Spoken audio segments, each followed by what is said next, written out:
del Señor. Ok, en Mateo capítulo 16, Mateo 16, versículo 21 al 28, hay un suceso de los que muchos cristianos nos encanta referir acerca de Pedro, cuando le sugiere a nuestro Señor Jesús que no vaya a Jerusalén, puesto que ahí querían atraparlo y crucificarlo. Y Pedro, con muy buenas intenciones, no lo hace con mala intención, pero sobre todo lo hace con mucha inmadurez espiritual. Y entonces le dice a Jesús, no vayamos a Jerusalén, evitemos Jerusalén y sigamos por otro camino. Y entonces Jesús le dice ahí, quítate delante de mí, Satanás, me eres tropiezo. Y muchos cristianos referimos a este pasaje, pero no tomamos en cuenta todo el contexto, más bien todo lo que el Señor Jesús nos enseña en este pasaje, porque es muy importante para nosotros, para comprender la razón de lo que Jesús, ¿por qué Jesús le dice a Pedro, quítate delante de mí? Satanás, me eres piedra de tropiezo. ¿A quién le está hablando? ¿Le está hablando a Pedro, que Pedro es Satanás? ¿Le está hablando a Satanás, que está hablando a través de Pedro? ¿Será que Satanás tomó posesión de Pedro y que por eso Pedro lo negó 3 veces? Que tenemos que entender el contexto de lo que está pasando. ¿Por qué nuestro Señor Jesús reprende de esa manera con esas palabras tan fuertes y la enseñanza que nos deja nuestro Señor en este pasaje? Vamos a ver ahí Mateo 16 del 21 al 28, dice: desde entonces comenzó Jesús a declarar a sus discípulos que le era necesario ir a Jerusalén y padecer mucho de los ancianos, de los principales sacerdotes y de los escribas, y ser muerto y resucitar al tercer día. No se les olvide ahí, subrayen resucitar al tercer día. Luego el versículo 22 dice: entonces Pedro, tomándole aparte, comenzó a reconvenirle, diciendo: Señor, ten compasión de ti, en ninguna manera esto te acontezca. Pero él, volviéndose, dijo a Pedro: quítate delante de mí, Satanás, me eres tropiezo, porque no pones la mira en las cosas de Dios, sino en las de los hombres. Entonces Jesús dijo a sus discípulos: si alguno quiere venir en pos de mí, niéguese a sí mismo y tome su cruz y sígame. Porque todo el que quiera salvar su vida la perderá, y todo el que pierda su vida por causa de mí la hallará. Porque ¿qué aprovechará el hombre si ganare todo el mundo y perdiere su alma? ¿O qué recompensa dará el hombre por su alma? Porque el Hijo del Hombre vendrá en la gloria de su Padre con sus ángeles, y entonces pagará a cada uno conforme a sus obras. Ahí subraye también eso. Entonces pagará a cada uno conforme a sus obras. De cierto os digo que hay algunos de los que están aquí que no gustarán la muerte hasta que hayan visto al Hijo del Hombre viniendo en su reino. Estas son enseñanzas muy fuertes, muy profundas, pero hay cosas que quiero desmenuzar aquí un poquito. Espero nos alcance el tiempo para todo, pero quiero desmenuzar un poco acerca de las palabras, de lo que está sucediendo en este momento. Primero, dice Mateo, nos cuenta que desde entonces, es decir, de lo que empieza a acontecer en ese momento, a partir de ese momento, el Señor Jesús empieza a declarar, esto es importante, empieza a declararle a sus discípulos. No les está sugiriendo un tema, no les está preguntando su opinión acerca de lo que va a acontecer. No les dice: a ver, ¿cómo ven ustedes? Está por suceder esto. No les profetiza algo que probablemente pudiera pasar más adelante. Dice claramente Mateo que les empieza a declarar a sus discípulos que le era necesario ir a Jerusalén, y explica Mateo para qué era necesario ir a Jerusalén. Es decir, Jesús empieza a declarar que él tenía que ir a Jerusalén porque era necesario ir a Jerusalén para padecer por los ancianos, padecer por los principales sacerdotes y por los escribas, para ser muerto, dice Mateo, que Jesús les empieza a declarar que tenía que ir a Jerusalén. Todo se resume en una cosa: en que él tenía que morir. Iba a padecer con los sacerdotes, iba a padecer con los ancianos, iba a padecer con los escribas, iba a ser vituperado, probablemente les cuenta todo lo que iba a acontecerle, incluso la muerte que iba a padecer. Y entonces cuando alguien oye noticias de esta manera, pues no son noticias muy bonitas que tú quieras estar escuchando. O sea, el que te lo digan una vez dices, bueno, ya, o sea, ya me enteré de la mala noticia de lo que viene, pero que te lo estén repitiendo y repitiendo y repitiendo, pues como que sí es incómodo tener que escuchar algo que no quieres que pase. Y esto es importante para nosotros porque muchas veces hablamos esperando no que pase lo que decimos, pero en el momento en que lo hablamos, estamos declarando que pase. Es importante cuidar nuestras palabras. El Señor Jesús no se está inventando algo. Recordemos que la crucifixión de nuestro Señor Jesús ya había sido profetizada anteriormente, ya había sido declarado anteriormente, incluso ya le había sido declarado a María que Él iba a padecer, que Él iba a morir, que Él iba a ir a la cruz, que Él era el Salvador de Israel y del mundo. Ya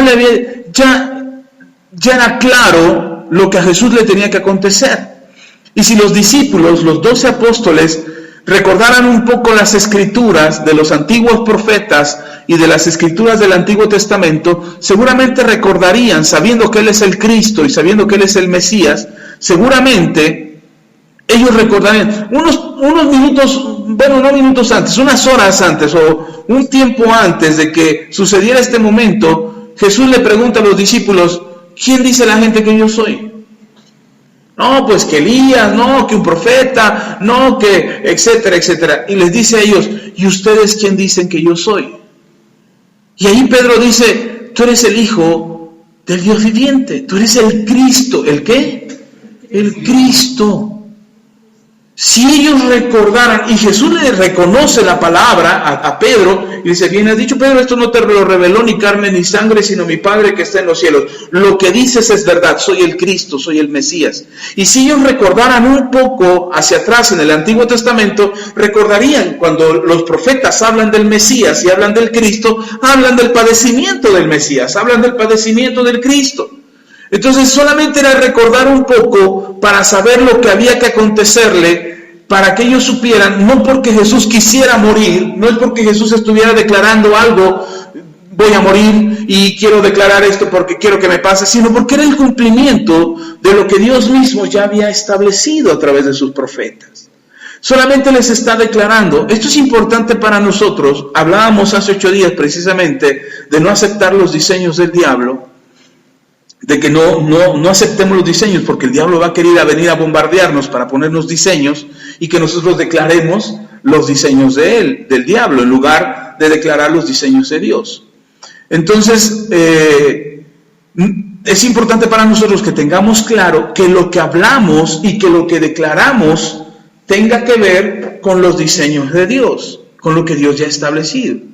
Jesús no está declarando algo nuevo, que no es que se inventó Jesús, o que Jesús quiera aparecer como mártir o como héroe de toda la humanidad, sino Jesús está declarando lo que ya se sabía que iba a suceder. Pero se lo empieza a declarar a los discípulos. Tengo que ir a Jerusalén porque voy a morir en Jerusalén. Tengo que ir a Jerusalén porque ahí me van a lastimar los ancianos y los sacerdotes y los escribas. Tengo que ir a Jerusalén porque ahí está mi destino, ahí es el lugar donde voy a morir en la cruz. Y él empieza a declararlo, pero recordemos también, por eso les dije que subrayaran ahí en el versículo 21, porque también lo que declara Jesús, no solamente Jesús declara su muerte, sino que Jesús también declara que resucitaría. Entonces la declaración es completa. Está declarando el diseño de Dios, lo profetizado anteriormente, pero también está declarando que su vida no va a terminar en la muerte, ni su historia terminará en la muerte, sino que Él resucitará.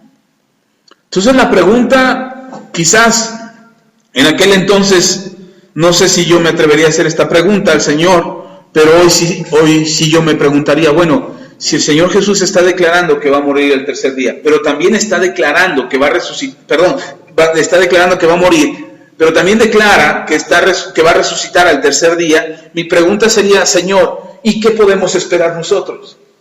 ¿O qué tenemos que hacer nosotros? Cuando a ti te crucifiquen o cuando tú mueras, ¿qué debemos hacer nosotros? Porque en el momento de la crucifixión, recordemos que cuando es arrestado nuestro Señor Jesús, todos se dispersan. Entonces yo en lugar de decir, no, Señor, no vayas a Jerusalén, decía, bueno, ¿y nosotros qué debemos hacer? ¿Cuál debe ser nuestra actitud? ¿Peleamos por ti? ¿No te defendemos como lo intentó hacer Pedro? Pedro saca la espada y trata de defenderlo. O preguntar al Señor, Señor, ¿qué debemos hacer? El problema es que a veces nosotros suponemos muchas cosas e ideamos muchas cosas creyendo que tenemos la respuesta de todo. Pero es más sabio preguntar lo que no sabes y asegurarte que sea Dios el que te está guiando y el que te está dando la dirección respecto a lo que tienes que hacer.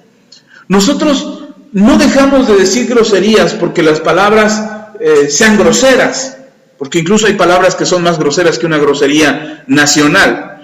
Hay palabras que son más insultantes que una grosería, que una mentada de mamá. No dejamos de decir groserías porque sean el pecado en sí. Nosotros corregimos nuestro hablar o modificamos nuestra manera de hablar no por el vocabulario que podamos usar, sino por el peso y el significado que tienen las palabras. Porque cuando nosotros hablamos, estamos declarando. Y tenemos que tener cuidado. Recordemos cuando los discípulos salen de una ciudad donde no recibieron muy bien a Jesús y salen de la ciudad, corren a Jesús y corren a los discípulos y salen de la ciudad y van saliendo de la ciudad y Juan y su hermano le dicen al Señor, Señor, ¿quieres que oremos para que caiga fuego del cielo y extermine a esta ciudad?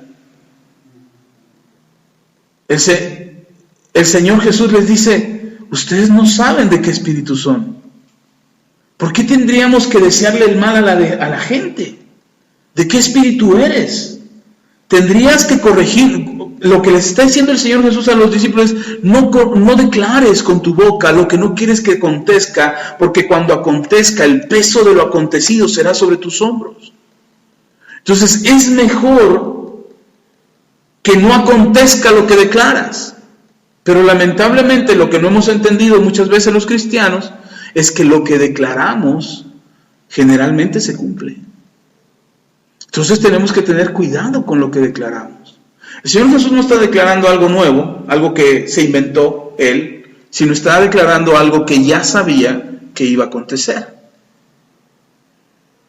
Cuando Jesús está en el templo, que sus padres se adelantan 3 días de camino, y Él se queda en el templo a sus 12 años, 13 años, se queda ahí en el templo, y cuando regresan sus padres por Él, dice, ¿por qué estás aquí? Y el Señor Jesús dice, ¿por qué me andaban buscando? Si sabían ustedes que en los negocios de mi Padre me es necesario estar. Jesús estaba cumpliendo lo que ya se había dicho de Él, lo que se sabía de Él. Por eso les decía hace 8 días que es importante que nosotros conozcamos los diseños de Dios. ¿Dónde dijimos que están los diseños de Dios? En su palabra. Entonces, declarar lo que está en su palabra a nosotros nos conviene porque nos bendice y porque se cumple eso. Amén. Ok, ahora los discípulos están siendo bombardeados continuamente por las palabras del Señor Jesús, que les dice, voy a ir a Jerusalén, ahí voy a morir y voy a resucitar el tercer día. Es tan agobiante escuchar estas palabras, a nadie les gustaría escuchar. Miren, pasa en la familia. Hoy en día en nuestras familias pasa. Cuando ya los más grandes, los más ancianos de la familia, empiezan a decir, bueno, ya no me quedan muchos años, probablemente el próximo año no cargue los peregrinos, y empiezan a declarar cosas como esas, la familia dice, no digas eso, que por qué dices eso, que ya te quieres morir o qué, y empezamos a pelearnos con la familia porque no queremos oír esas noticias. Pero seamos honestos. Conforme van pasando los años, estamos más cerca de nuestro final. Si el Señor no nos lleva antes, cada vez que pasan los años, estamos más cerca de nuestro final. Ahora, no estoy diciendo que nos tengamos que morir jóvenes, ni estoy poniendo un límite de caducidad para la vida del ser humano, no. Cada quien vivirá y estará en la tierra el tiempo que Dios determine. Pero escuchar una noticia como esa, se los digo porque, por ejemplo, en mi casa, en mi familia, de repente cuando mi papá y mi mamá, que ya son mayores, ellos se dicen, bueno, aquí estamos, pero algún día no estaremos. De repente la familia dice, no digan eso, todavía van a vivir muchos años. Por supuesto que queremos que vivan muchos años, Pero oír una noticia como esa o unas palabras como esa no es grato. Entonces imagínense a los discípulos que están muy contentos por conocer a alguien como nuestro Señor Jesucristo, que están muy felices, están siendo transformados, ellos están viendo cómo sus vidas están siendo llevadas a otra dimensión espiritual que ellos no conocían, están viendo milagros que suceden a través de ellos, milagros que suceden por mano de nuestro Señor Jesucristo, y de repente Jesús dice esto se está acabando. Pues no son buenas noticias, bueno, no para los discípulos. Hoy nosotros sabemos que son buenas noticias, porque si Jesús no hubiera muerto y no hubiese ido a la cruz del Calvario y no hubiese resucitado, dice Pablo, en vano nuestra fe. Pero porque Cristo murió y Cristo resucitó es que nuestra fe es válida y es poder de Dios en nosotros. Ok, entonces por eso Pedro, no es de sorprenderse, no creen que Pedro andaba muy carnal o que Pedro andaba poseído por Satanás, o que Pedro andaba muy en la carne, que de repente acaba de tener una revelación extraordinaria diciendo que tú eres el Cristo, el Hijo de Dios.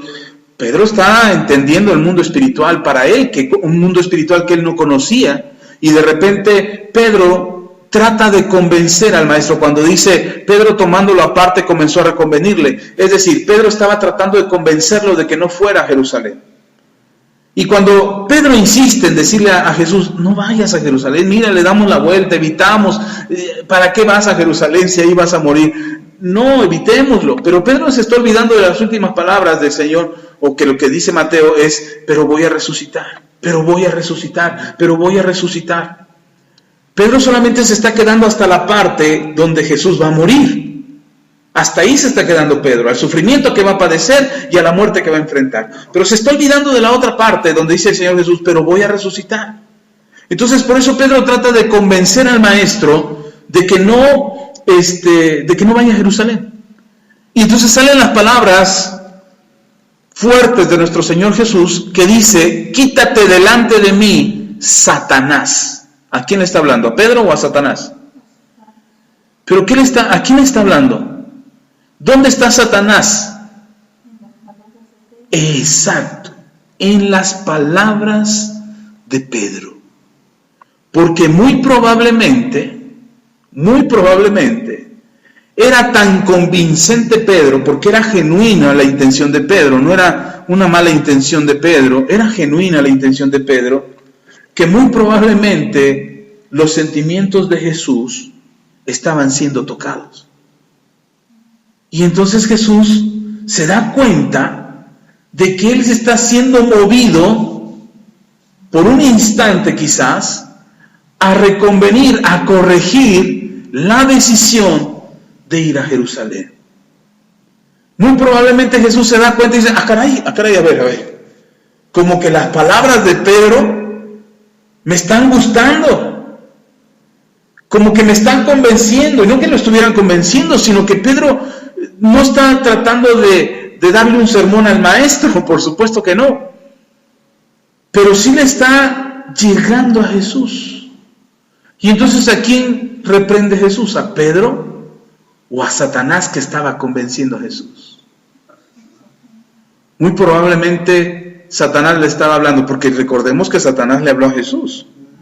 Cuando fue tentado después de los 40 días de ayuno y oración, Satanás se le aparece a Jesús y le dice, si eres el Hijo de Dios, que estas piedras se conviertan en pan. Si eres el Hijo de Dios, aviéntate del pináculo del templo, que Dios enviará a sus ángeles a resguardarte.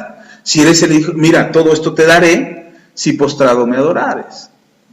Y Jesús todo el tiempo le reprendió. Le contestó, escrito está, escrito está, escrito está. Pero en este momento Jesús no le dice, escrito está. No le dijo eso. Le dijo directamente a Satanás, quítate de delante de mí. Está reprendiendo directamente a Satanás, no a Pedro. Porque mientras Pedro hablaba, en su buena intención, en su genuina intención de reconvenir con el maestro, de convencer al maestro de que no fuera a Jerusalén, muy probablemente mientras Pedro hablaba, no lo dice la Escritura, pero por lo que hace Jesús, me hace pensar que mientras Pedro hablaba, Satanás le está hablando al maestro, diciéndole algo como: no necesitas ir a la cruz, no necesitas ir a Jerusalén, te puedes quedar otros 10 años en la tierra, otros 20, de todos modos, si lo que quieres es morir, pues ya espérate cuando tengas 80, y cuando ya estés viejito ya no puedas hacer nada, 90, 100, 120, cuando ya no puedas hacer nada, pues ya te entregas en la cruz. Sirve que hasta levantas un ministerio grande. Apenas tienes 12. Si te quedas más tiempo, pues imagínate, 12 de 12, y luego otros 12, y luego otros 12. No, en unos 10 años ya tienes un ministerio consolidado con el que puedes cambiar al mundo. Parece noble la intención, parece una buena idea.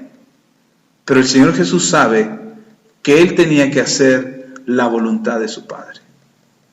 Y por eso le dice a Satanás, perdón, no a Pedro, a Satanás: quítate delante de mí, me eres piedra de tropiezo. Esas son palabras para, me eres tropiezo, no piedra de tropiezo, me eres tropiezo. Esas son palabras para Satanás. Quítate delante de mí, Satanás, me eres tropiezo. Y luego le dice a Pedro, perdón, a Satanás es: quítate delante de mí, Satanás. Y a Pedro le dice: me eres tropiezo, porque no pones la mira en las cosas de Dios, sino en la de los hombres. ¿Cuáles son las palabras para Pedro? Me eres tropiezo. ¿Qué le está diciendo a Pedro? Tus palabras no me ayudan, Pedro. Tus palabras no me están ayudando, me están haciendo tropezar. ¿Por qué? ¿Porque Pedro era muy convincente y lo estaba convenciendo? No, porque en el momento en que Pedro está hablando, Satanás también le está hablando. No sé si les ha pasado que de repente estás hablando con una persona, quien sea, tu esposa, tus hijos, algún conocido, algún compañero del trabajo, algún desconocido. Empiezas a hablar con él y las palabras empiezan a subir de tono. Y de repente sientes en tu corazón una sensación como: ¿a poco te vas a dejar? No te dejes, respóndele, contéstale, dile, hazle. ¿Realmente lo que te está diciendo es tan grave como para reaccionar así? ¿O hay una voz que te está hablando diciendo que rompas con todos los principios, con toda la moral, con toda la ética, con todo lo bíblico que está en ti? Y que te está haciendo romper, que está haciendo tropezar.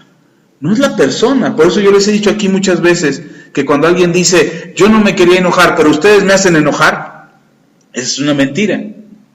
También les he dicho constantemente aquí que nuestra lucha no es contra sangre ni carne, sino contra esas voces que nos hablan. Y esas voces que nos tratan de establecer los diseños en nuestra cabeza, haciéndonos creer o haciéndonos reaccionar ante las vocecitas que nos hablan. No ante la persona que nos está dañando, perjudicando, sino ante esas voces que nos están haciendo reaccionar equivocadamente. Por eso le dice a Pedro: me eres piedra de tropiezo, perdón, me eres tropiezo, no piedra, perdónme lo de la piedra, pero es parte de otro texto. Pero le dice: me eres tropiezo porque no pones la mira en las cosas de Dios, sino en la de los hombres. Eso se lo está diciendo a Pedro. Pedro, me estás tratando de convencer porque estás mirando la condición humana, pero no estás mirando el diseño de Dios. Recuerda que en el diseño de Dios está que yo muera, pero también está que yo resucite. Ese es el diseño de Dios, Pedro. Pero por solamente quedarte con la idea de que voy a morir, te estás quedando con lo terrenal, no te estás quedando con lo divino.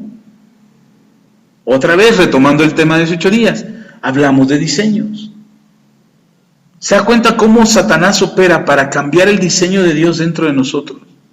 Para convencernos de que el diseño de Dios no es tan bueno como parece, que es mejor tomar el diseño de la tierra y reaccionar. Y el Señor Jesús reprende a Pedro diciéndole: me eres tropiezo, Pedro. Bueno, no lo dice ahí, pero yo se lo agregaría. Me eres tropiezo porque no pones la mira en las cosas de Dios, sino en las de los hombres. Y entonces Jesús regresa con los discípulos y habla con los discípulos. Acordemos que Pedro lo llevaba aparte, tampoco iba a ser un escándalo ahí delante de todos los discípulos, diciéndole a los demás discípulos: convenzamos al maestro de que no vaya a Jerusalén. convenzamos a Jesús de que no pase a Jerusalén. No, es una opinión que Pedro tiene en su corazón y que le parece prudente apartar al Señor Jesús para hablar con él y tratar de convencerlo de que no vayan a Jerusalén. Pero Jesús, después de haber reprendido a Satanás y después de haber reprendido a Pedro, se vuelve con los discípulos y le dice a los discípulos, versículo 24, entonces Jesús dijo a sus discípulos, si alguno quiere venir en pos de mí, niéguese a sí mismo y tome su cruz y sígame. Y esas son las palabras que muchas veces nosotros no entendemos. El mismo Señor Jesús nos explica más adelante, pero quiero repetir estas palabras. Jesús le dice a sus discípulos, si alguno quiere venir en pos de mí, niéguese a sí mismo, tome su cruz y sígame. Ahora, estas palabras tenemos que entenderlas en el contexto de lo que acaba de suceder. ¿Qué acaba de suceder? Pedro trató de convencer a Jesús de que no fueran a Jerusalén. Jesús se da cuenta de que Satanás está metiendo su cuchara en esta conversación y reprende a Satanás y lo quita de delante de él. Y entonces ya la idea de no ir a Jerusalén ya le es quitada. ¿Por qué? Porque ya corrió a Satanás de delante de él. Lo primero que tienes que hacer cuando vas a pelear con alguien o estás discutiendo con alguien, es decirle a Satanás, quítate delante de mí, deja de estarme poniendo ideas en la cabeza. Porque esas ideas te están sacando de tu propósito, te están sacando de tu diseño, te están sacando de alcanzar el siguiente nivel de gracia, de favor y de fe. Porque te están llevando a tener una actitud terrenal, no una actitud celestial. Recordemos que ya nosotros no somos habitantes de este mundo. Nosotros somos habitantes celestiales. Somos conciudadanos de los santos. Entonces ya no somos de esta tierra, por lo tanto los diseños de esta tierra no son nuestros diseños. La manera en que obra el mundo y la manera en cómo se mueve el mundo ya no es la forma en que nosotros nos movemos. Ya no procedemos de la misma manera en como el mundo procede. Nosotros tenemos que tomar los diseños de Dios. ¿Qué es lo que hace el diablo? El diablo viene a robarte los diseños de Dios de tu corazón. Por eso te dice, no te dejes. Respóndele, grítale, golpéalo, asústalo, amenázalo. Tú puedes, eres más fuerte, eres hijo de Dios, todavía te dice. Pero si tú lees acerca de un hijo de Dios, el diseño del Señor nos lo dejó bien claro. Ama al que te odia. Ora por el que te persigue. Bendice al que te maldice. Es tremenda, el diseño divino es completamente distinto al diseño terrenal. Pero el diablo no quiere que cumplas con ese diseño. No quiere que cumplas con el diseño celestial, sino el diseño terrenal. Y entonces nos saca de quicio, nos saca de nuestras casillas, nos saca del espíritu y nos lleva a tener actitudes completamente terrenales. Entonces, ¿qué debemos hacer? Reprende al diablo. Cuando venga un pensamiento contra alguien, reprende al diablo y dice, quítate delante de mí. Yo no voy a maldecir a esa persona, al contrario, la voy a bendecir. No lo voy a odiar, al contrario, lo voy a amar. No voy a perseguirlo yo en consecuencia de su persecución, al contrario, voy a orar e interceder por él para que él también sea salvo o salva, dependiendo con quién tengas el problema. Y esta situación que le está pasando al Señor Jesús nos deja claro que aún si al Señor Jesús, imagínense, si al Señor Jesús, Satanás viene a hacerle cambiar de opinión, imagínense a nosotros, todo el tiempo, todos los días, y no necesariamente Satanás, a veces son espíritus ahí chocarreros, latosos que vienen a tratar de convencernos de lo contrario a lo que Dios ha diseñado. Y eso es en cuanto a las personas, pero también hay diseños que el diablo quiere poner en nuestra cabeza cuando, por ejemplo, tenemos una situación financiera difícil. El diablo viene y dice, no, de esta no vas a salir. De esta no te van a ayudar nadie. De esta no vas a poder, nunca, te vas a quedar pobre toda tu vida. Entonces tienes que reprender al diablo y decirle, quítate delante de mí. Cuando el diablo dice, roba porque no hay otra forma de salir de pobre. Sé corrupto porque no hay otra forma de librar tus problemas. Engaña porque no hay otra forma de salir adelante. Aquí el que no tranza no avanza, no es eso lo que dice el mundo. Entonces tienes que cambiar, decirle al diablo, no es cierto, mentira. La Biblia dice que los justos heredarán la salvación y que para nosotros están declaradas las promesas. Y reprender al diablo que trata de convencerte de un diseño contrario al diseño de Dios. Es lo que hace Jesús, y por eso después le dice a Pedro, Pedro, no estás mirando lo que tienes que mirar. No estás mirando las cosas de Dios, estás mirando las cosas terrenales.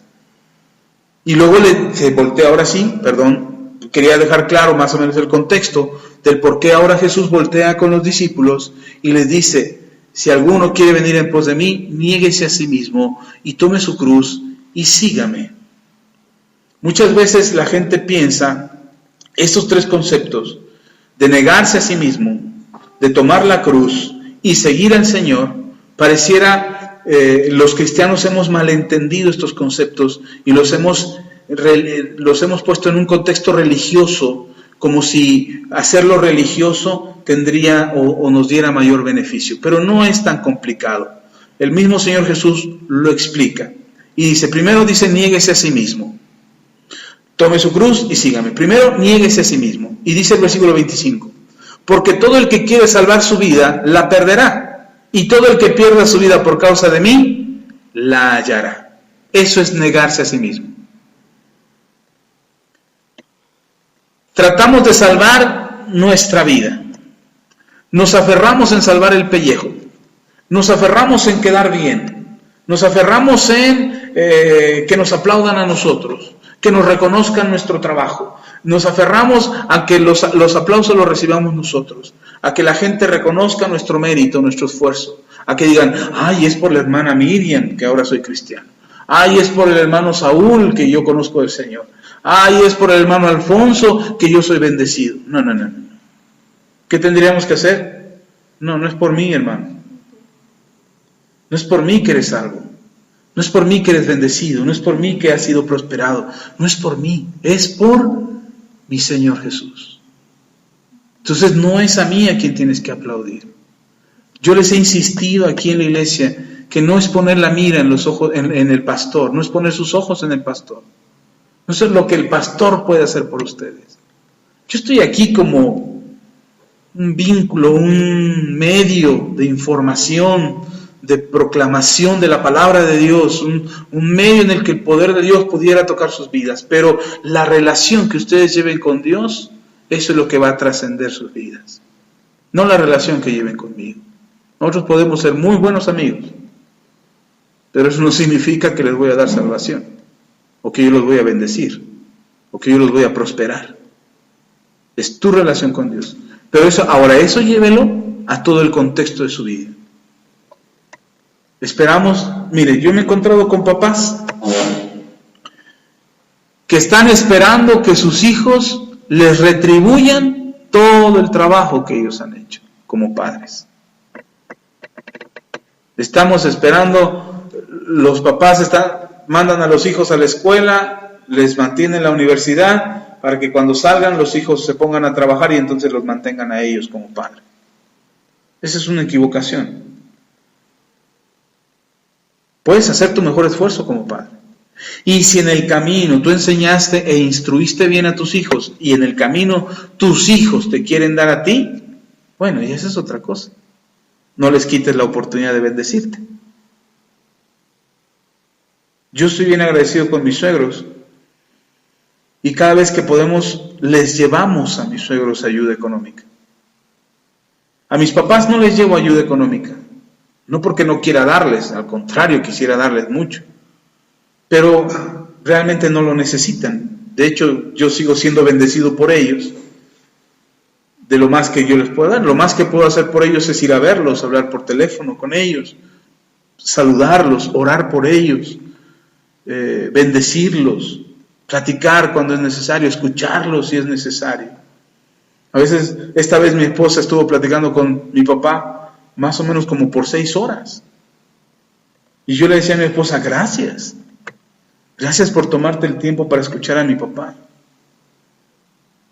Es lo más que podemos hacer por ellos.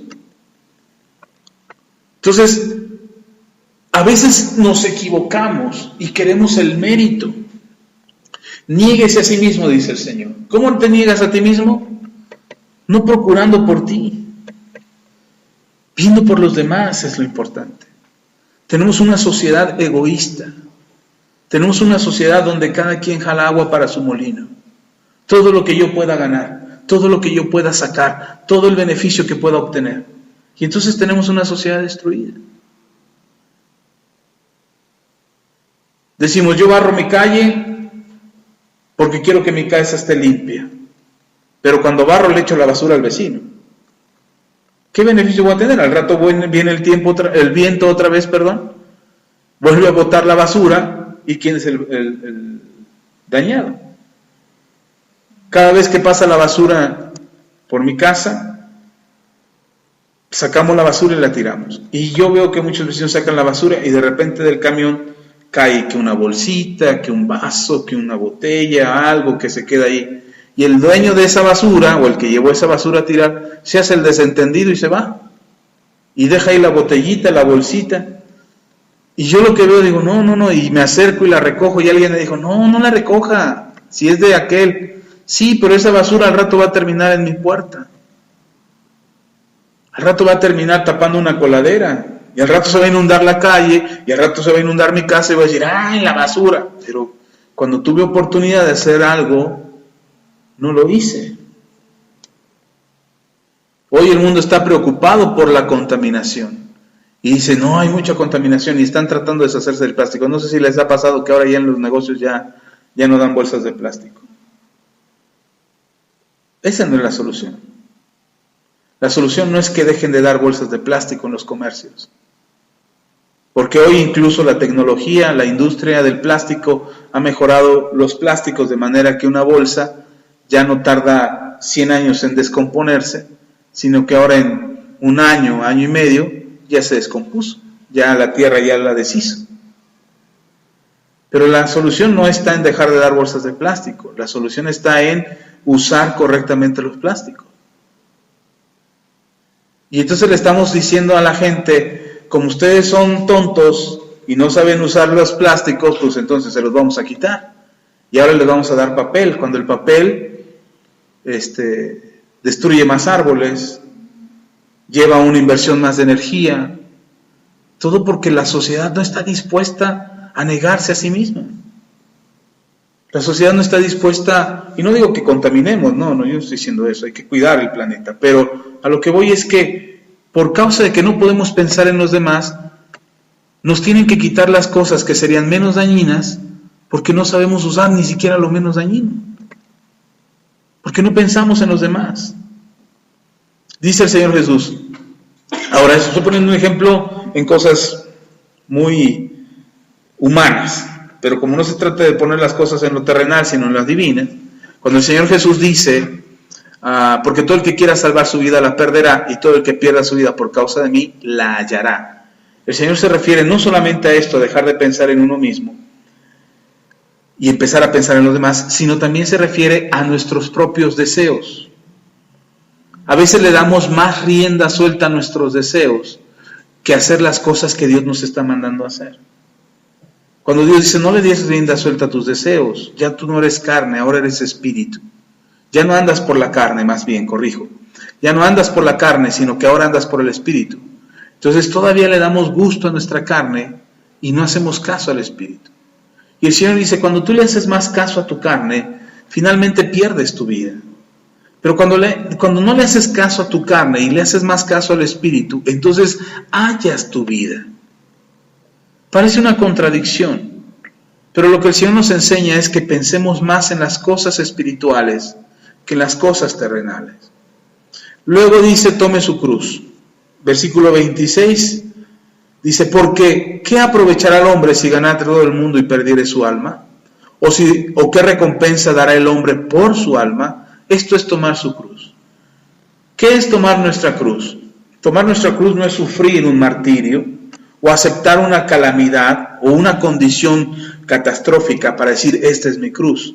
O aceptar un problema como una cruz. No, a lo que el Señor Jesús se refiere es a aceptar la salvación por medio de la cruz.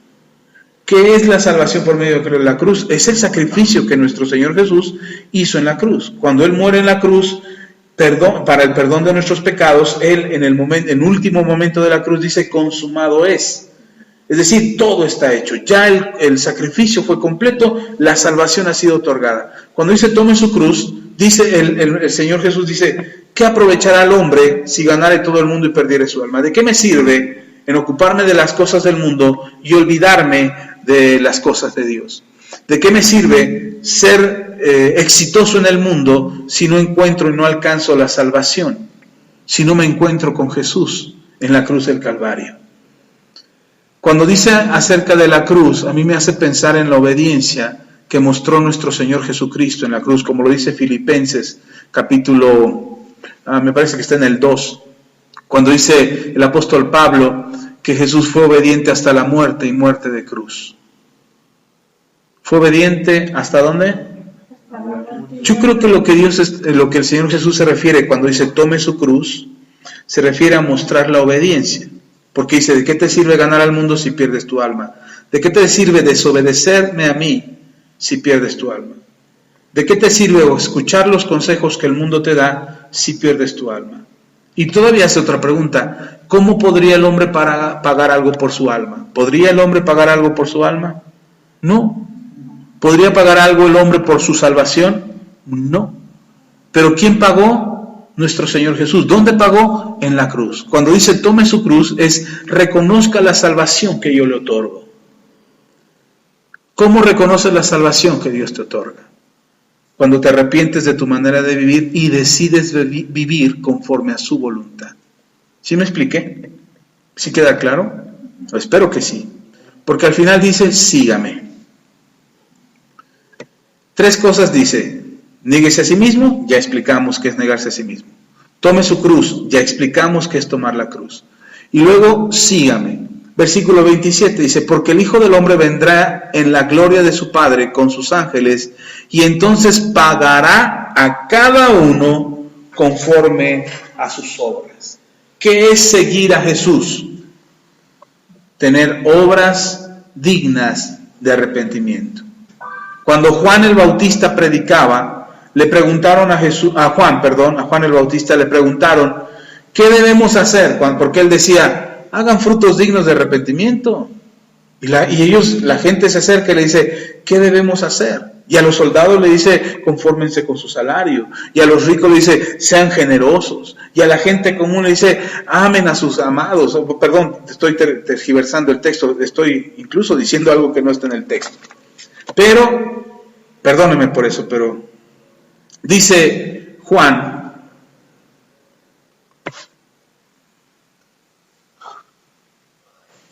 le leo el texto mejor para no equivocarnos, porque voy a decir algo que no es.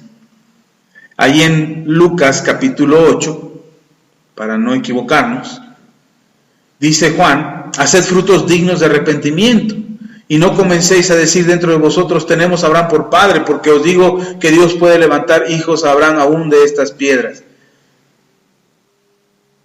Y entonces la gente en el versículo 10, en el capítulo 3 de Lucas, le pregunta, entonces, ¿qué haremos? Es decir, ¿cuáles son los frutos dignos de arrepentimiento que debemos hacer? ¿Cuáles son los frutos que dan señal de que estamos siguiendo a Jesús?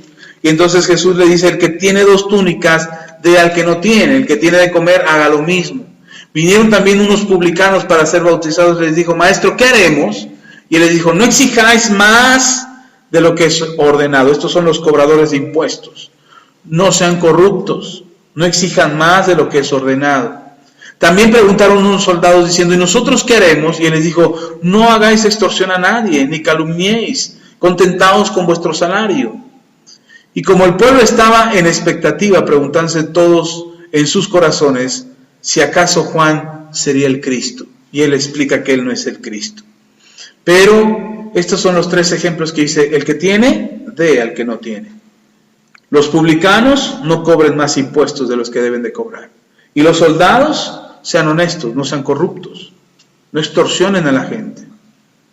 Esos son frutos dignos de arrepentimiento. Por eso cuando el Señor Jesús, ahora sí otra vez en Mateo, cuando el Señor Jesús dice, síganme, Y explica en el versículo 27 a qué se refiere, que el Hijo del Hombre volverá y pagará a cada hombre según sus obras. ¿Cómo damos testimonio de que seguimos a Jesús? Con nuestros frutos, con nuestras obras, con nuestros actos, con nuestras palabras. Nosotros tenemos que dar 3 cosas sencillas, dice el Señor. Deja de poner tus ojos en las cosas de la tierra y empieza a poner tus ojos en las cosas de arriba. ¿Cómo podríamos hacer eso, pastor? El Señor Jesús lo explicó. Niéguese a sí mismo, tomen su cruz y síganme. Negarse a sí mismo es dejar de buscar nuestros propios deseos y nuestras propias satisfacciones.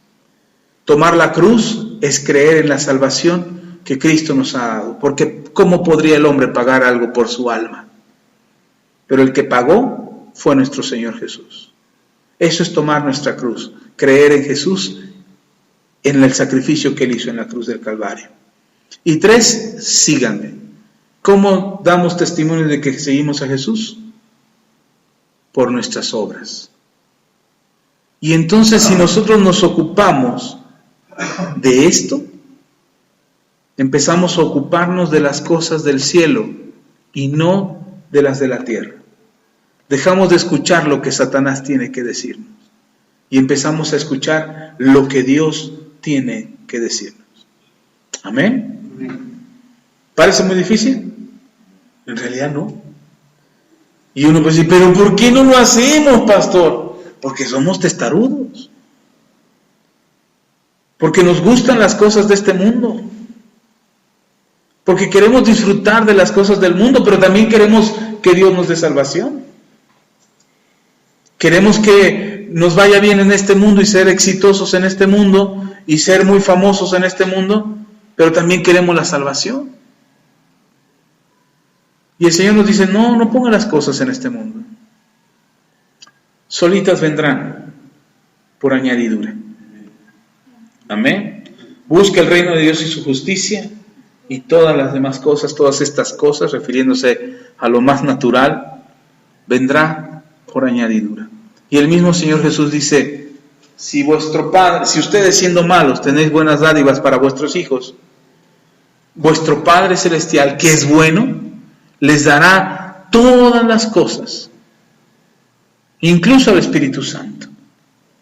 Entonces, cuando uno dice, pero entonces ¿cómo me ocupo del reino de los cielos y dejo de afanarme por las cosas de la tierra? Así como lo explicó Jesús. Niégate a ti mismo, toma tu cruz y sígueme. Niégate a ti mismo, toma tu cruz y sígueme. Y entonces estarás poniendo tu atención en las cosas de arriba, en las cosas del reino, en las cosas eternas que son para siempre. Porque las cosas terrenales no son para siempre. Amén. Vamos a orar. Yo espero que la palabra de Dios haga eco en su espíritu y en su corazón y en su entendimiento para empezar a caminar en un camino más celestial y menos terrenal. Amén. Padre, te damos toda la gloria, la honra y la alabanza. Muchas gracias por tu palabra. Recibimos tu palabra. Pedimos en el nombre de Jesús que tu palabra explote dentro de nosotros para invadir todo nuestro ser. Espíritu, alma y cuerpo sean invadidos completamente por tu palabra. Sean bombardeados, sean impregnados de tu palabra para que nosotros podamos alcanzar el reino de los cielos, para que vivamos mirando las cosas eternas, las cosas celestiales, no las terrenales, para que miremos las cosas que son de Dios. Pongamos nuestros ojos en el reino de los cielos y dejemos de estar afanados por este mundo que nos quiere convencer de no alcanzar nuestro destino, de no alcanzar nuestro propósito, como lo intentó con Jesús, tratando de convencerlo de que no fuera a Jerusalén. No queremos eso en nuestras vidas. Reprendemos a Satanás, lo quitamos lo echamos fuera de delante de nosotros, para que podamos nosotros alcanzar una vida plena, entera, completa en Cristo Jesús. Te damos la gloria, Señor, y agradecemos tu palabra, agradecemos tu verdad, porque tu verdad nos hace libres. Gracias en verdad, Señor, por todo lo que nos das. Gracias por hablarnos, gracias por estar en este lugar, y te pedimos, Señor, que esta palabra nos lleve a ir a un nivel más grande, más alto, más poderoso en la fe, en el nombre de Cristo Jesús. Amén y amén.